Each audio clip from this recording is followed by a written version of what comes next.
চামচটা বেশ সুন্দর হয়েছে, পাশে ইনকা গাঁদাটাও অনেক বড় হয়েছে, আর এদিকে দেশি গাঁদা আছে, দোপাটি আছে। গাঁদাগুলো খুবই সুন্দর হয়েছে, দেখতে বেশ ভালোই লাগছে। আর পাশে ছিল লঙ্কা, লঙ্কা যখন লাগিয়েছিলাম একদম ছোট্ট ছোট্ট ছিল, এখন একটু বড় হয়েছে।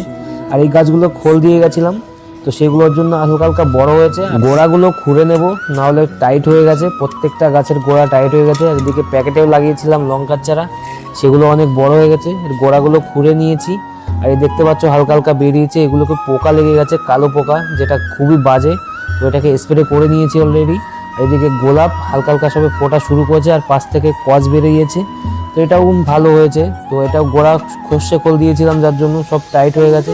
এই যে কালো পোকা, আর এটার জন্য মারার একটাই উপায়, তো সেটা হচ্ছে এই যে দেখতেই পাচ্ছ নিয়ে এসেছি আমি ফাইটার তেল, আর রাজমিডা আছে 70, আর এদিকে রয়েছে আঠা, মানে এটা আঠাটা দিলে ভালো ধরে রাখে, পোকাগুলো পরে আসতে পারে না।